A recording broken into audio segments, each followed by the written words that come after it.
You're watching Two Button Crew. The daily show for Nintendo fans. I'm Scott. I'm Simeon. Been working out lately? Yeah. Just get back from the gym, all pumped up. No, I never go to the gym. I don't even know if I've ever been to a gym. I don't think I have. That's depressing. Oh. Alright. I've driven past one. Does that count? Yes. Yes. Have you seen those gyms with escalators up to the Yes. Yes. Those are my kind of gyms. Yeah, that's what I'm talking about. You know who has to go to the gym all the time to maintain their intimidating Physique. Yeah. Yes. The villains. Because they got to keep up on their game because the hero is there to beat them. So they got to keep up on their game. It's like the He-She villain pub, except it's the villain gym. Yes. So you should call it Hishi instead of He-She because He-She, I think, means something else. It took me a second to realize what you were saying. I was like, what in the world? Where are you going with this? How it should have ended. Where are you going with it? What kind of pubs are you going to, Scott? Yeah, seriously. The He-She villains? Alright.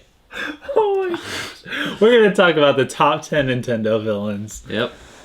So, shout out to a completely unrelated YouTube channel. Yes, you guys are awesome. Why don't you go ahead turn red. Kick it off? Yes, because that's... Number 10, making the list, but definitely the least, Tamboo. Yes. Yeah. Tamboo is pretty cool. I thought it was a very impactful reveal in Super Smash Bros. Brawl. I agree. That he was the puppeteer of Master Hand. So, I also just liked his design a lot. He's a cool, naked flying blue man. Or who knows if he's a man. He might be some kind of He-She. But I liked him. Oh my god. He was very cool stylistically. And I enjoyed the boss fight a lot. Yes. It was hard. I had to keep coming back, learning those spot dodges with those big shockwaves. Mm-hmm. Yes. And I think that the reveal of this character was really cool because I really wasn't expecting him when I was playing this game. Yeah. But he was there and gone just like that. So kind of sad. Yep. Number 9 is Dimentio from Super Paper Mario. Mm-hmm. This guy was a really fun character because he was kind of like a jester and just kind of a fun design, but also like really, really evil. Yes. Because when it came down to it, he was the baddest of them all. Right. The biggest, baddest baddie of them all. And it was a really, really intense... man. I love this episode because it's so derailed. It's ridiculous. Dimentio probably got all kinds of girls. Made out with every girl in the world. Goodness. Just look in the description for the links. Yes. Shout out to you, Krispy Kreme. Number 8. This is a big one. Yeah. Big one. Ridley. Too big. Yes, too big. Ridley is a very cool villain because he murdered Samus' parents. And that's why he's cool. Makes him super cool. It sets up one of the best Nintendo arch-enemy relationships. Yes. Where they just keep clashing, keep colliding. He gets upgrades just like Samus does. He turns meta, he turns phase-on. He's vicious. Yes. And very intimidating. Yes. So... Ridley almost made my list, but I figured if I just put Ridley on my list, then there would be nobody to pick for your side, so I wouldn't have him. Gotta leave me with some villains. So, number 7 is Skull Kid. Mm-hmm. Now, Majora's Mask, once again, is one of my favorite games, and Skull Kid was a huge part of that. Really kind of a tragic backstory, like, he just wanted friends, and then he tried to kill everybody. Sad. Yeah, kind of sad, but got taken over by the mask. And the mask itself was not a very good villain. But the mask alongside of Skull Kid with the tragic backstory, fun design. Skull Kid, you're pretty cool. You want those nice 3DS plates, don't you? Yes, seriously. Speaking of tragic, when I was researching for this episode, I was just reminded how very tragic indeed Count Bleck is. Also from Super Paper Mario. Very dialogue-heavy game. backstory, flashbacks, and all that. When you put it all together, Count Bleck, at first he just seems like a funny villain. He talks in the first person and stuff. Yeah. But You mean third person? Mm-hmm. Talking in the first person, that wouldn't be too surprising. Talks in the first person, shoots in the third person.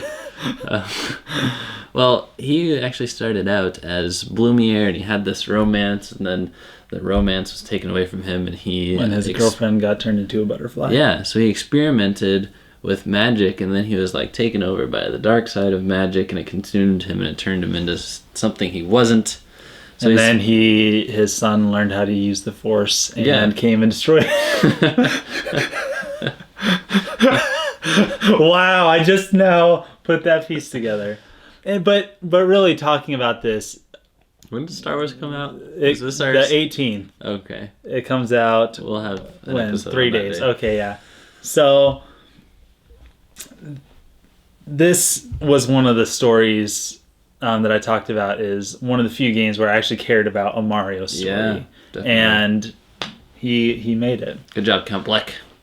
You know what's really scary? Santa Claus. And what could be scarier than an evil Santa Claus that's trying to take over the Mushroom Kingdom? And that's where we get Smithy. I don't see enough evil Santa Clauses. Yeah, That's a great idea. Yeah, evil Santa Claus.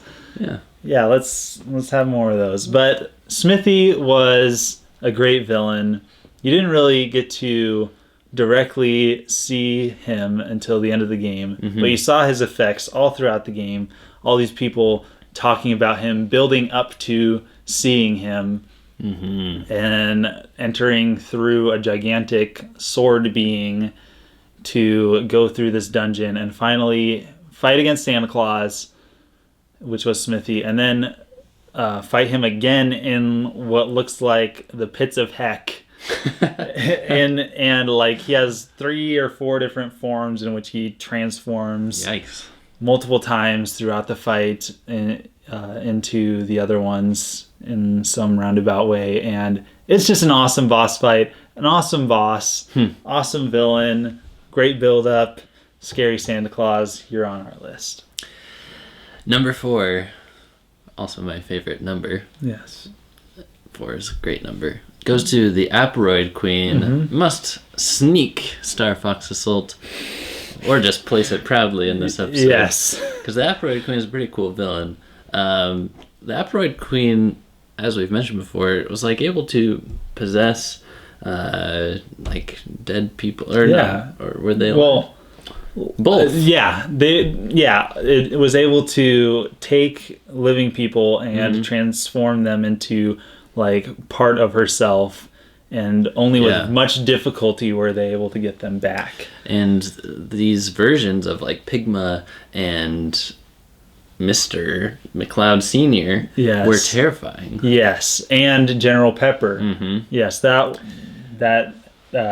level. Possibly the best Star Fox moment. Yes. Was all due to the Aperoid Queen. Absolutely. And the boss fight itself was pretty good. Yeah. The whole level was very memorable, very fantastic. But just the effects of the Aperoid Queen by themselves, I think, would land it on this list. Yeah. So, number 3, we have like 2 and 1 because they're basically kind of the same thing.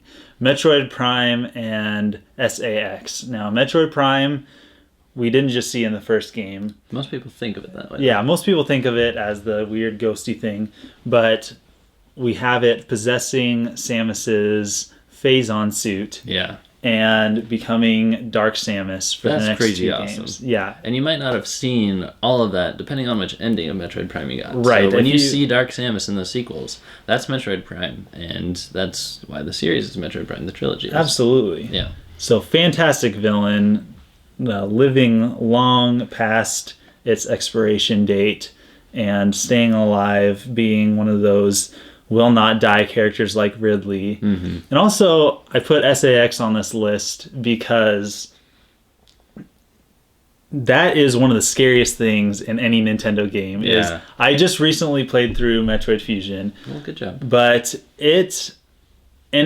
not only is it scary, but it's also really frustrating because you can freeze. You're like going through the ship, all yay, you're alone. It's a Metroid game. It's kind of spooky. Yes. But then you hear the music stop, and you just hear the clanking of the boots, and it's like, oh geez, no, this thing's after me again. Yeah. And like 2 hits from it is gonna kill you, and you have to like run faster than it, dodge it, hide from it. And one of the craziest, most like foreboding moments in gaming history. So I had to, even like both of these are similar characters, Dark Samus, SAX. Same idea. Both stole the suit, but both of them very worthy of spot number 3. Dark Samus, that battle in Metroid Prime 3 at the very end. That was so epic. There's like the slow motion cartwheels where she's splitting into like gigantic alien brain thing, whatever that thing is. Number 2 goes to Girahim, the villain from Skyward Sword, and I love this guy. He was very creepy. He has the super long tongue, but the reason that I think he's a great Nintendo villain is because the team had a choice to make. Is Ganondorf the main villain of this Zelda game once again, or are we going to do something completely different? So they intentionally made like a lot of aspects of Ganondorf and Girahim opposites. Their color scheme, Ganondorf's very manly, Girahim is intentionally feminine, more of a he-she. And slender, bulky, all this stuff. Girahim was an awesome like flip side of the coin, and I really enjoyed all my confrontations with Girahim in Skyward Sword. Good on you, Girahim. You made number 2. He's original. Fresh, something new. Okay, number 1, and yes, definitely worthy of the position is Blue from Pokemon Red, or Blue or Yellow, or whatever one you're doing. The rival. So you go through this game, you have multiple confrontations with them, and I don't know if he's necessarily like a super bad guy, but he is the main villain of the game. Antagonist. There's of course Giovanni from Team Rocket, but nobody remembers that fight. Do you remember that fight? No, you don't. Well, you never played the games, but you wouldn't remember that anyway. But the one thing that sticks in your mind is going against your rival over and over again, trying to beat them every single time, and he is the final boss of the game.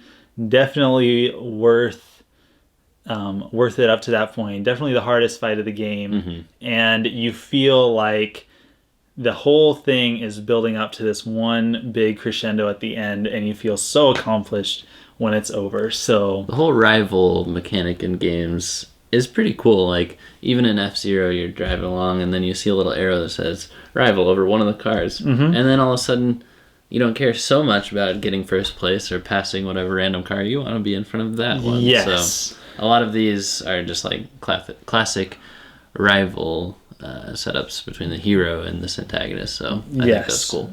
The more you have them going alongside of each other, the more intense it becomes. Yes. Especially with multiple meetings. So Blue, you are our number 1 spot for the number 1 Nintendo villain. So there's 10 through 1, but what is your favorite Nintendo villain? Let us know in the comments. Don't forget to like, to comment, to subscribe, and most of all, to share. We'll see you next time. Signing out.